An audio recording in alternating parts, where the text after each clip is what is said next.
ഞാനീ മോനെ സ്നേഹിക്കുന്ന പോലെ മാഗിക്ക് എന്നെ സ്നേഹിക്കാം. മായ മഹാദേവൻ നല്ല ചേർച്ച ഉണ്ടല്ലേ? ചേർച്ച നിനക്ക് മാത്രമല്ല, മായ അപ്പുക്കുട്ടൻ എന്ന് പറഞ്ഞാലും ചേരും. മായ ഗോവിന്ദൻകുട്ടി എന്താ മോശമാണോ? മേരി അച്ഛനെ കണ്ണിടിച്ച് പഴിപ്പിച്ചുവിടാൻ. മേരി, എനിക്കൊരു കാര്യം. എന്താ കാര്യം? അല്ല, മേരിയോട് പറഞ്ഞോളാം. കള്ള നായിന്റെ മോനെ അടിച്ചെന്റെ അണപ്പല്ലി ഞാൻ തെറിപ്പിക്കും. സൈക്കോസിന്റെ പല അവസ്ഥാന്തരങ്ങളും കേട്ടിട്ടുണ്ട്, പക്ഷെ ഇത്ര ഭയാനകമായ പ്രശ്നം ഇത് ആദ്യ. ആൾക്കാരി പെണ്ണേ പാലൊന്നു തായോ, പാലത്തിൽ കൂടെ പാഞ്ഞൊന്നു വായോ, പച്ചേട്ടൻ പാടിയ പാട്ടു നീ കേട്ടോ, പാവാട ഇട്ടോണ്ട് ഓടല്ലേ കേട്ടോ. ശോഭെ,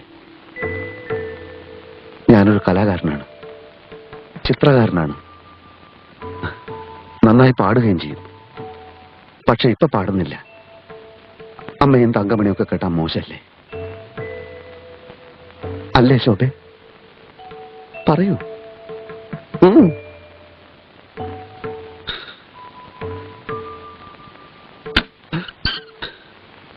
ഈശ്വര, അവൾ വന്നു കഴിഞ്ഞു.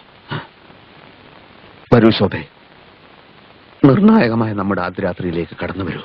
പെങ്ങന്മാരുണ്ടായി? ഇല്ല, റാസൽ ഖൈമീര വലിയ വീട്ടിൽ ആ രാജകുമാരൻ ഒറ്റയ്ക്കായിരുന്നു. ഏത് രാജകുമാരന് ചേട്ടാ? നീ മിണ്ടായിരുക്ക? എന്റെ അറബി ഫ്രണ്ട്സ് അപ്പോൾ എന്നോട് ചോദിച്ചു, ഹൈവാൻ അൽ ഹിന്ദൽ ഹബീബി ജിബർലക്ക.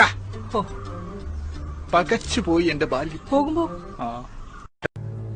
I will look for you. I will find you. And I will kill you.